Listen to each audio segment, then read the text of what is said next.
sebelum harga minyak $100, itu semua udah komplain soal APBN kita, bahwa kita akan potensi defisit.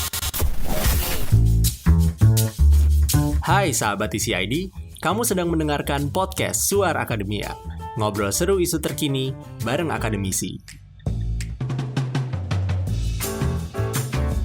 Dari pertengahan bulan Maret sampai dengan saat ini, Sobat TCID, perbincangan mengenai perang yang terjadi di Timur Tengah, begitu ya, antara Iran dan juga Amerika Serikat, sepertinya jadi salah satu topik yang seru untuk dibahas begitu.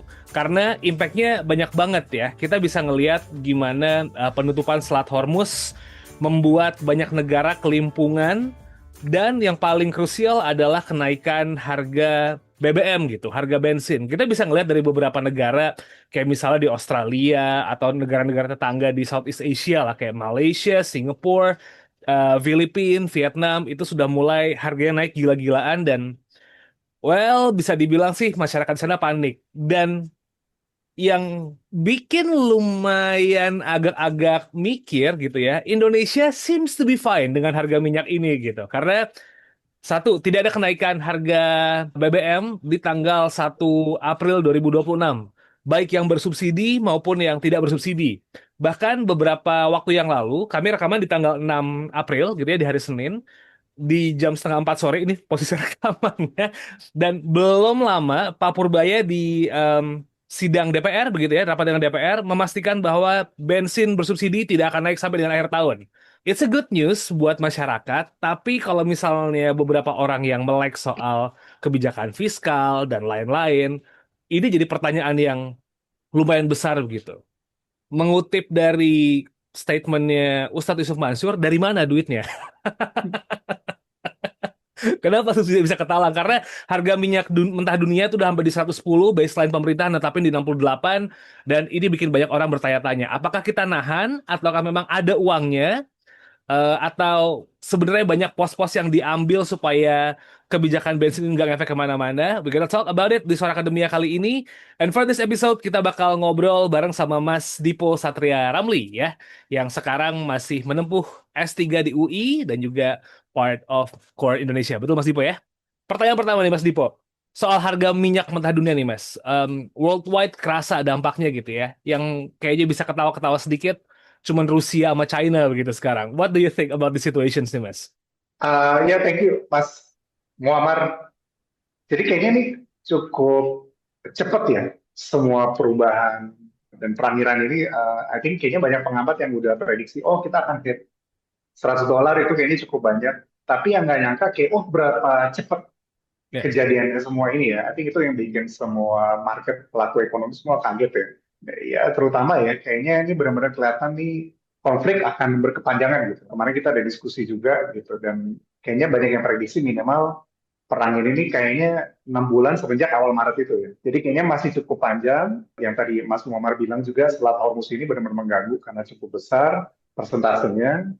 Jadi kalau dari sisi ekonomi gitu, of course dari sisi politik banyak banget yang seru ya. Jadi kayak kemarin saya juga sempat ngobrol soal apa kejadian di Yemen, dan itu juga mungkin ada potensi menutup selat Bab el Mandeb gitu. Tapi I think kalau dari ekonomi sepertinya di tahap ini ya, kita diskusi di awal April ini, yang pasti kayaknya harga tinggi ini nih udah mulai jadi harga yang sistemik ya. oke. Artinya apa? Artinya kita mencapai $100 ini nih kayaknya udah benar-benar this is our new reality. Perumpamannya jadi misalnya hari ini kita perang Iran berakhir nih.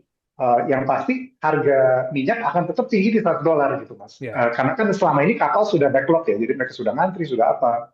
Dan kalau itu di full 100% kapasitas pun, itu tidak bisa langsung memenuhi gitu. Jadi beberapa bulan kita harga tetap akan tinggi. Jadi itu yang pertama. Lalu yang kedua, ini baru banget juga dari parlemen Iran, dia baru ketok palu, dia akan tetapin tarif tol. mhm, $2 juta ya. Dan walaupun itu mungkin masih kontroversi atau apa, tapi itu menunjukkan bahwa kemungkinan besar si $100 ini akan tetap, karena itu dia kan hal-hal seperti itu akan jadi fixed cost ya, plus asuransi segala. Jadi buat orang Indonesia ya kan, tadi Mas Muhammad menarik banget bilang negara lain kayaknya panik, Indonesia kok kayaknya belum. Kita betul kita tahan BBM, tapi yang non subsidi itu sebenarnya awal Maret sudah sempat naik sih sama sekarang. ya, Ya, jadi yang Pertalite solar belum, tapi yang Pertamax dan yang lain-lain itu sudah naik, dan kayaknya kemungkinan besar akan naik gitu. Tapi buat kita di Indonesia, sepertinya yang pertama harga minyak $100 ini udah jadi the new reality.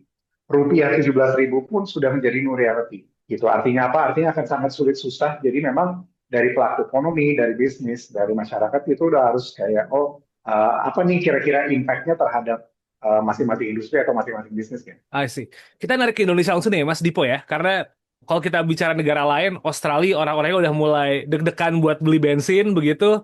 Video-video di TikTok bahkan ada yang ngeliatin warga di Filipina dan juga Thailand kerja jalan kaki saking harga bensin udah nggak ngotak quote unquote di sana. Ya, Indonesia harga bensinnya untuk Pertalite tetap Rp10.000 begitu. Pertamax tidak bergeming 12.300 padahal kalau misalnya ada fluktuasi naik turun bensin kan biasanya naik ya gitu. Bahkan banyak orang yang expect Pertamax akan naik gitu di 1 April. Yang penting Pertalite sama solar itu bertahan gitu. Tapi di Indonesia case-nya berbeda nih. Semuanya harga stabil. Good things for sure gitu kan. Buat sementara ini good things. Tapi Mas Dipo ngeliatnya gimana nih? Apakah ini sinyal baik tanda bahwa we can navigate this disaster, quote unquote ya? Atau sebenarnya ada sebuah upaya untuk menunda masalah yang lebih besar kalau ternyata kayak ini ternyata kayak cuma trade off doang nih Mas Dipo? ya, sorry, sebelumnya benar. Jadi negara lain udah bereaksi semua. Di Korea Indonesia juga kita udah bikin studi itu sebenarnya. Hmm, Di Australia, di Inggris, terutama yang kayak di Asia yang lain ya. Jadi kayak Jepang ya. sama Korea, dia kan banyak ya supply minyaknya dari Selat Hormuz itu sendiri. Mereka pun udah langsung naikin harga gitu. Mhm. Walaupun mereka cadangannya sangat-sangat banyak ya dibandingkan kita. Ya kan? Nah, tapi soal pemerintah ini apakah langkah tidak menaikkan BBM ini artinya apa? Menurut saya yang pertama, ini sebenarnya benar-benar keputusan yang berat sih, Ya. jujur saja. Terlepas benar atau salah, saya rasa kita harus apresiasi pemerintah tidak menaikkan BBM. Kalau misalnya BBM subsidi, sorry, terutama itu naik, itu impact-nya kan banyak sekali ya. Jadi harga Ya. logistik naik, harga transport naik, dan akhirnya semua inflasi bisa terjadi gitu karena Oh. kenaikan BBM subsidi. Tapi benar, memang ini sebenarnya ada trade-off ya. Jadi secara ekonomi biayanya itu nggak hilang, ya kan? Tadi ada cost yang perlu dibayar oleh masyarakat atau pelaku ekonomi, akhirnya itu pindah dari mereka dari pom bensin ke APBN sama neraca Pertamina. Ya. Gitu. Jadi memang ada trade-off ke APBN dan neraca Pertamina. Nah, kalau melihat fiskal saat ini, saya rasa ini sedikit bom waktu sih. Karena pertama si APBN juga mungkin kita surang sehat, ya kan. Dan kedua, Pertamina juga ada limit kan, how much they can Ya. take, ya, in terms of harga telan harga ini gitu. Jadi harapannya sih jangan sampai ini tuh kayak bom waktu aja. Hari ini mungkin kita enggak, tapi nanti ada masalah lain gitu. Entah kita ngutang banyak atau pajak dinaikin karena hal ini. Ya kan takutnya karena semua diterima di APBN dan di neraca, dampaknya ini kita benar yang dampak aslinya apa nih karena belum kelihatan kan kalau di APBN. Ini mungkin lebih konteks sedikit, tapi di sisi fiskal APBN kita memang sudah sangat-sangat berat. Ya kan angka APBN Maret itu baru keluar tadi siang. Ya. Iya kan, defisit kita itu sudah di 0,9%, 0,9%. Ya. Sedangkan batas undang-undang adalah 3% kan. Jadi kalau baru kita 3 bulan pertama 0,9, orang langsung kita kan, ini kali 4 aja gitu kan. Itu artinya kita udah lewat batu undang. Jadi plus ditambah apa ya, yang banyak isulah pendapatan kita turun, lalu utang, kita juga perlu berhutang cukup banyak di tahun ini adalah 800 triliun yang kita perlu refinancing. Jadi again, saya apresiasi pemerintah mengambil keputusan tidak menaikkan subsidi BBM, tapi again, jangan sampai ini jadi bom waktu yang pada akhirnya kalau tidak dikelola dengan baik dari APBN ataupun Pertamina, ini akhirnya jadi bencana buat rakyat nantinya gitu, either pajak atau apapun lain ke depannya. I see. Tapi yang di trade off apa ya Mas Dipo ya? Karena kan sepertinya APBN tahun ini 2 tahun belakangan sih sebenarnya agak tidak setransparan Tapi itu. tahun ini cepat sekali naiknya ya. Ya. Kita year on year ya, jadi misalnya Maret 2026 dibandingin Maret 2025, itu kita naiknya 140%. Mhm. Jadi ini benar-benar genjot banget. Tadinya orang Januari wah gede, Februari wah lebih gede lagi. Ini Maret wah ini udah gede banget. Jadi kita udah nyampe 0,9% sih. Ini benar-benar red flag banget ya buat fiskal kita di pengelolaan APBN kita. Either kita ugal-ugalan, kita terlalu banyak proyek, ya kan tadi yang MBG, yang Kopdes, nah segala sedangkan pendapatan turun, ya kan di saat ekonomi agak daya beli turun, konsumer lemah gitu. Jadi yang di trade off apa sebenarnya saya rasa ini menahan waktu ya. Kalau saya lihat Mas Muhammad. Jadi gimana pun juga BBM subsidi ataupun non subsidi itu selalu sensitif kan di Indonesia politically. Dari pemerintahan berbagai macam presiden mereka selalu berhati-hati sekali menaikkan ini dan saya rasa keputusannya tepat sih nggak naikin BBM. Tapi harusnya apa nih, ya kan? Harusnya apa nih yang dia kerjain? Nah itu tuh kita belum kelihatan. Ya. Kalau banyak orang yang dia berpaku kepada ada interview yang beberapa minggu lalu Pak Prabowo oleh Najwa yang di Hambalang itu, kalau dia bilang sih, oh kita bisa efisiensi hal-hal lain nanti, tapi apa spesifik dia nggak bilang gitu ya. Ya, jadi trade-off-nya apa? Saya rasa kan kita pendapatan mentok nih. Jadi kemungkinan besar kita harus efisiensi lagi kan untuk cover si harga minyak yang tinggi ini ya, di APBN. Saya rasa yang likely kena itu biasanya yang buat belanja produktif, Mas. Infrastruktur dasar, program-program pertumbuhan. Ya, jadi misalnya, bukan pendidikan aja gitu, tapi pendidikan untuk masa depan gitu. Jadi lebih about kesempatan pembangunan di masa depan gitu, kalau saya lihat. Itu yang kemungkinan besar trade-off ya. Tapi kayaknya dari pemerintah udah cukup clear, MBG itu nggak bisa diganggu gugat, Sokdes nggak bisa diganggu gugat, so something else akan diganggu gugat.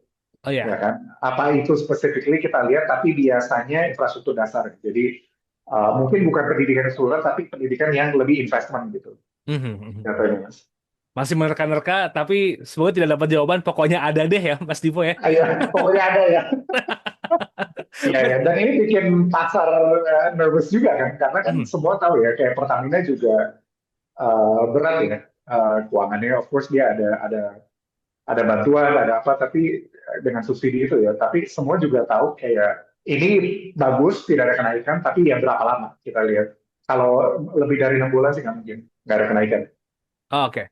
Tapi nih Mas Dipo, pertanyaan berikutnya adalah ketika berbicara mengenai kenaikan harga BBM ini kan kayak apa ya? Ada domino efeknya gitu Mas. Gitu. Ketika harga minyak naik yang memang orang memproduksi minyak-minyak yang di level produksi, ada biaya-biaya yang naik juga. Kita bisa ngelihat nih sekarang yang paling simpel adalah kalau orang yang hobinya traveling mulai deg-degan karena harga aftur tinggi gitu. Itu juga karena efek harga minyak dunia.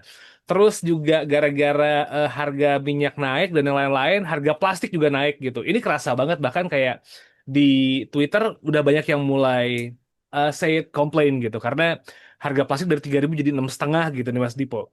Meanwhile, barang-barang semuanya naik gitu ya. Harga BBM tetap ditahan dan ini trade-off-nya ada pasti nekan-nekan APBN yang lain yang mungkin bisa jadi bisa ngedorong daya beli masyarakat gitu. Gimana Mas Dipo ngeliatnya? Yang lain-lain naik, BBM enggak, tapi hidup orang susah aja nih Mas. What do you think about it? Iya, ini pertanyaannya cukup dalam. Jadi yang pertama, pemerintah tidak menaikkan BBM subsidi dan non subsidi di April itu hanya mempengaruhi logistik cost atau biaya transportasi di Indonesia sendiri. Ya kan? Sedangkan kenaikan harga minyak ini memiliki transmisi yang beberapa yang berbeda-beda. Ya kan? Nah, yang paling besar itu memang tadi yang Mas Muhammad bilang adalah si plastik. Karena si plastik ini tidak ada big investment the past 30 years to the industry, ini pemain-pemain besar aja. Dan tapi dia memang salah satu produk turunannya petrochemical minyak. Gitu. Jadi si plastik ini benar-benar akan naik. Ya kan? Intinya memang di saat ini tadi saya bilang ya, kan kita sudah become new reality ya, soal harga minyak ini sudah new reality, harga rupiah sudah 17.000 ini new reality. Jadi memang setiap pelaku ekonomi itu dia benar-benar harus melihat di bisnisnya sendiri. Oke lah, mungkin biaya BBM sama logistik saya nggak naik, ya kan? Tapi bahan baku apa nih yang naik? Ya kan tadi mungkin plastik, mungkin agriculture gimana, mungkin ini berapa, dan memang itu harus dilihat satu persatu, ya kan? Jujur aja, karena ini kita harus ini ya. Jadi pemerintah dia cuma bisa ngerem biaya logistik di domestik. Gitu. Tapi harga plastik atau harga beberapa petrochemical itu kan harga global, ya kan, dan itu tidak bisa diatur pemerintah ya, itu kan pasal aja gitu, dan itu cukup banyak sih, terutama yang plastik ya. Yang plastik itu benar-benar dampaknya cukup tinggi karena itu bahan baku banyak industri kan. Jadi di satu sisi pemerintah coba ngerem, tapi at the same time dia cuma bisa ngerem bagian ininya aja nih.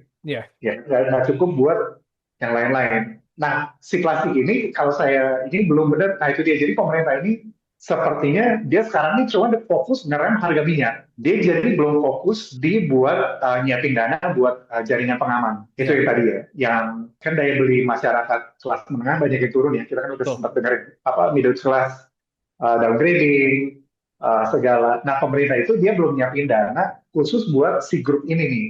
Ya kan termasuk UMKM tadi yang soal biaya kalau misalnya biaya plastik naik buat apa itu pemerintah belum ada persiapan sampai sekarang. Ya kan mungkin karena uangnya habis buat tadi sinjak dia nggak Ya, siapin yang lain gitu. Jadi memang only so much government can do ya. Bahkan kita juga sempat gitu tuh kalau pemerintah kalau misalnya dia fokus di rupiah misalnya 17.000, ya, lalu harga minyak di 105, di kita aja hitungannya tuh dia defisitnya 3,6%. betul. Ya kan?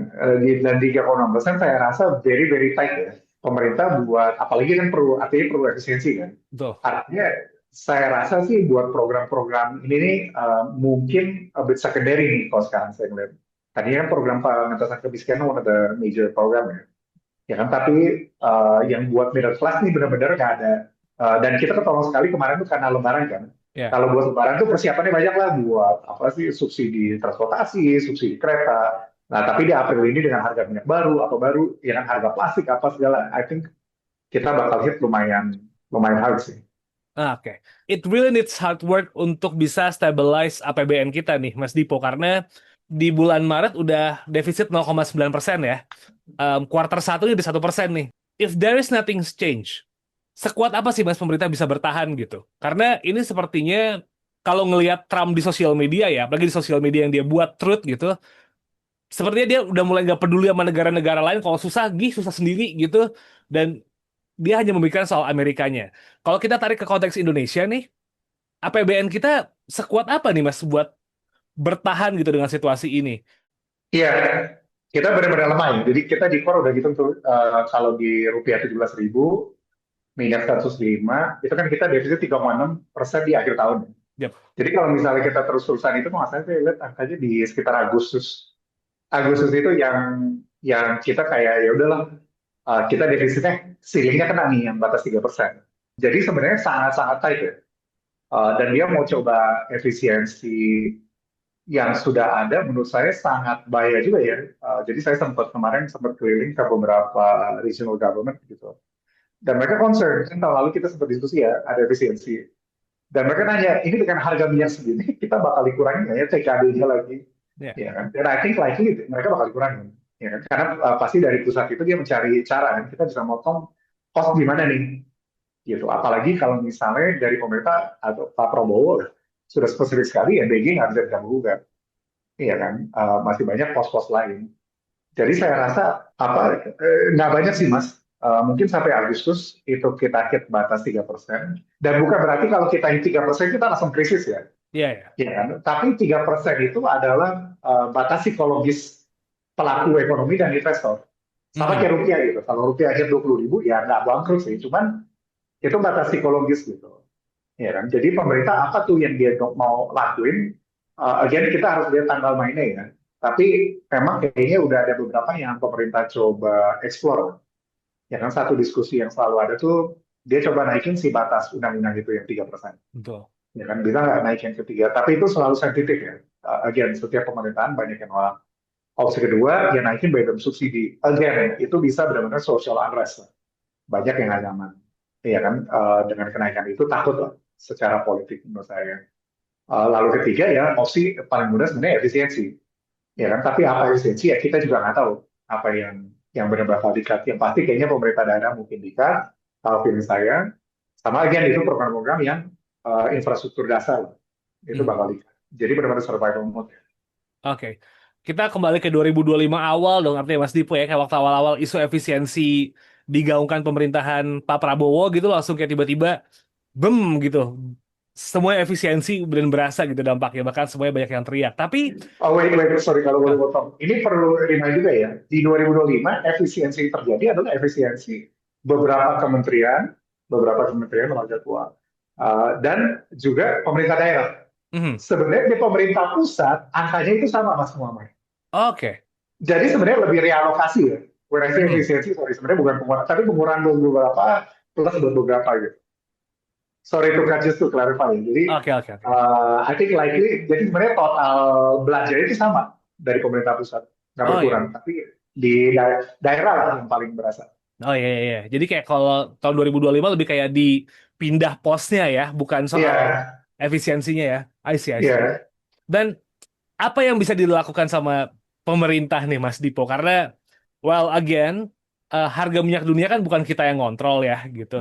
Ini bisa dibilang sih gara-gara negara adidaya satu itu yang hobi banget perang gitu, Amerika Serikat yang kita terdampak gitu, dan sekarang semuanya kelabakan.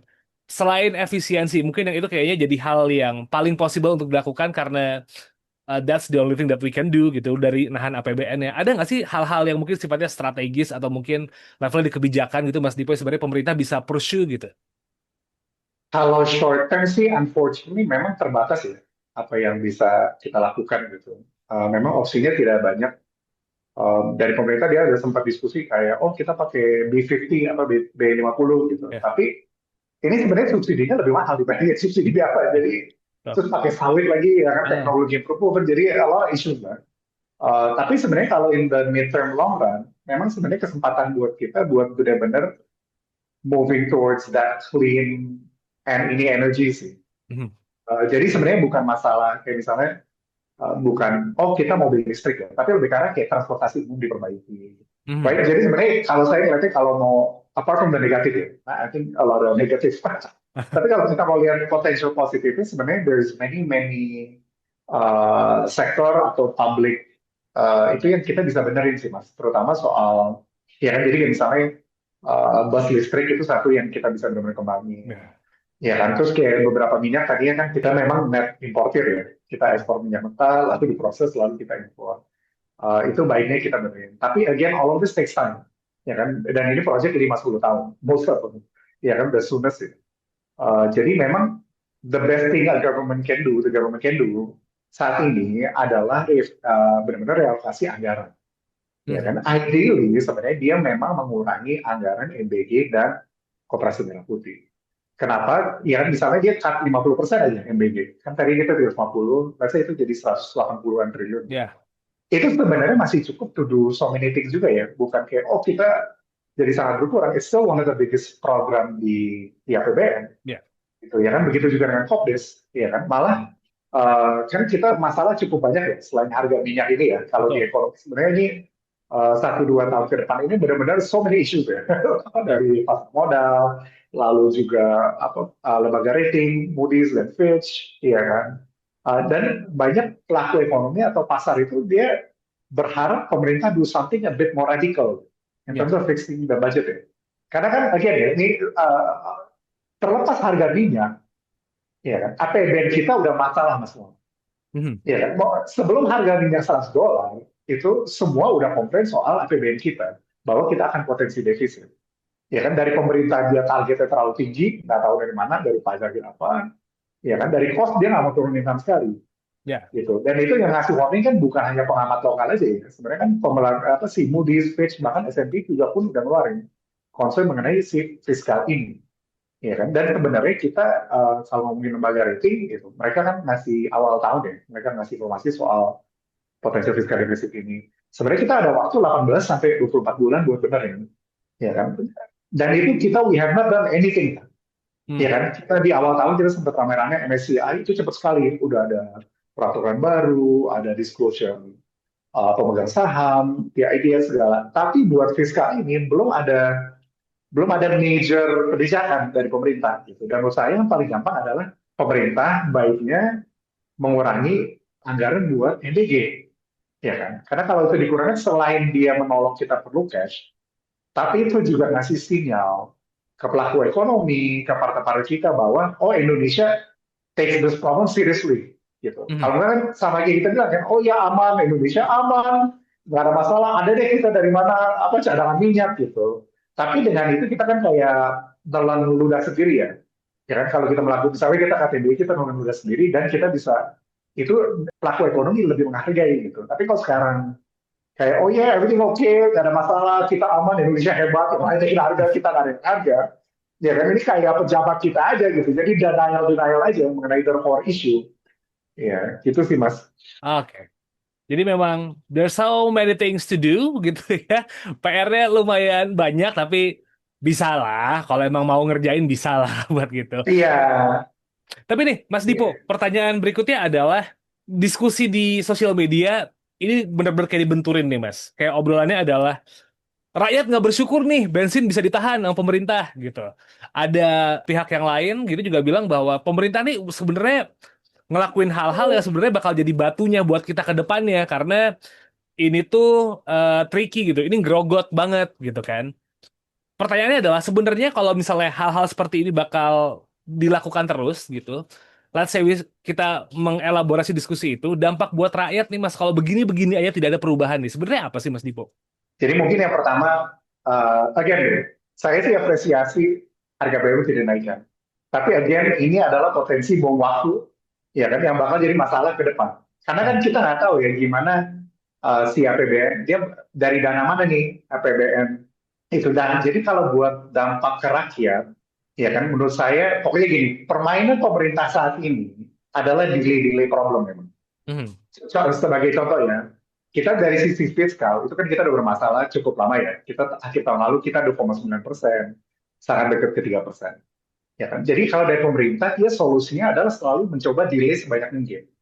Salah satu delay yang biasa dia lakukan, kalau kemarin-kemarin itu dia debt switching, atau dia melakukan kayak semacam tukar guling sama Bank Indonesia. Ya Ya. kan? Jadi SBN-nya, surat utang, dia ini ke Bank Indonesia. Nah, permainan itu kemungkinan besar akan berlanjut di tahun ini. Ya kan, Mhm. dia mencoba delay, ya kan. Oh, kita defisit, oh iya, dan nanti Bank Indonesia kemungkinan besar ya bisa ngebantu, ya kan. Tapi again, lama-lama ini kayak pisau mau pecah aja gitu, Bang. Ya. Iya kan? Lama-lama ini bisul mau pecah nih kalau nggak diobatin kan. Nah kalau pas pecah nanti pecahnya bisa gede banget. Ya kan? Kemungkinan besar banyak dari kita pengamat itu kita melihatnya Indonesia sudah rentan krisis fiskal. Mhm. Right? Jadi bukan kita pasti kena krisis fiskal, tapi kita rentan krisis fiskal. Artinya apa? Artinya memang kita nggak sehat APBN. Ya kan ruang APBN udah sempit, ada goyangan sekarang ada perang Iran, ada perang minyak, itu kita langsung ambruk. Ya. Ya kan? Tapi krisis fiskal itu apa? Kalau boleh sedikit. Jadi mungkin kalau 98 kita krisis ekonomi ya. Tuh. Krisis ekonomi itu kan pas itu kita rupiah naik loncat dan itu adalah nilai tukar. Jadi itu hal-hal di luar kendali kita. Yes. Tapi kalau fiskal itu adalah semua salah kita. Karena fiskal itu kan APBN. APBN kan ngomongin kayak cash flow negara aja kan. Betul. Pemerintah lah, bukan negara, sorry. Ya, kan ini sebenarnya ngomongin cash flow pemerintah. Artinya pemerintah dia tahu pendapatan pajaknya turun, kok dia belanjanya nggak dikurangin, akhirnya dia berhutang aja terus. Ya kan? Nah, kalau misalnya krisis fiskal itu memang benar-benar terjadi, itu nanti urutannya sama krisis moneter, Mas. Jadi krisis fiskal itu pas kita nggak bisa bayar, habis kita nggak bisa bayar, itu harga-harga naik, ya kan? Karena kita nggak bisa berhutang, ya kan? Harga-harga bunga-bunga naik, inflasi naik, harga makanan naik. Jadi urutannya sama tuh di situ. Ya. Tapi itu nanti kita keluarnya sangat lebih sulit dibandingkan 298, karena 98 itu eksternal nilai tukar. Mhm. Kalau ini karena kita fiskal di kita, lalu yang lain-lain, jadi buat koreksinya sedikit lebih sulit. Nah, jadi buat rakyat itu apa? Ya kan, kemungkinan besar, ya rakyat itu yang biasa paling ditakutin inflasi. Mhm. Jadi kalau krisis fiskal, inflasi harga-harga naik. Eh, lalu yang kedua, harga kredit itu naik. Ya kan, biaya kredit, jadi biaya peminjaman. Jadi kalau pemerintah sudah nggak bisa bayar, ya kan, artinya semua suku pinjaman bank itu akan naik. Dan itu KPR akan naik, kredit akan naik, semua UMKM akan naik biaya peminjamannya. Jadi itu yang kedua. Lalu yang ketiga ya potensi, kan dia perlu cover kan. Kan gini, selama ini pemerintah itu selalu berhutang, Mas. Jadi Ya. memang kalau ekonomi itu ada namanya strategi hutang berkelanjutan. Jadi memang solusinya ngutang aja di pemerintah dari dulu. Cuma kan ngutang itu di suatu saat kan dia perlu bayar. Bayar gimana? Betul. Ya, ya ini ya dari pajak. Akhirnya kemungkinan besar gitu. Ya kan, entah itu pajak mungkin ke industri, ya kan, mungkin bisa minerba atau UMKM, atau juga bisa perorangan, gitu. Apapun itu tapi dari pajak. Makanya pengamat itu kan banyak yang komen ya.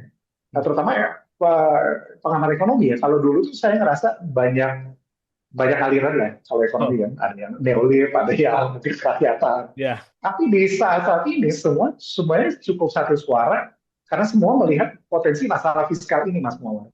Mhm. Ya, jadi jangan sampai kita sana. Kalau kita sampai sana ya amit-amit. it's so tricky kalau kita membahas situasi saat ini. Tapi Mas Dipo, kita berharap pemerintah bisa navigate ini gitu ya. Pemerintah bisa menjaga semuanya menjadi lebih baik-baik saja. Masih ada, kalau misalnya Agustus tuh pahit-pahitnya 3% ya, masih ada 6 bulan lah. Masih ada 5 bulan lah buat diperbaiki gitu.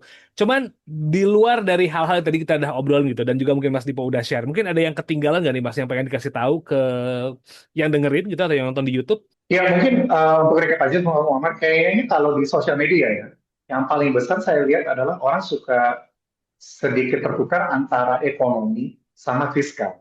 Mhm. Iya kan? Jadi harga minyak itu tidak naik itu bagus buat ekonomi. Nah, ekonomi itu kan ada semua ya, ada kita, ada petani, ada pengusaha, ada UMKM, ya kan?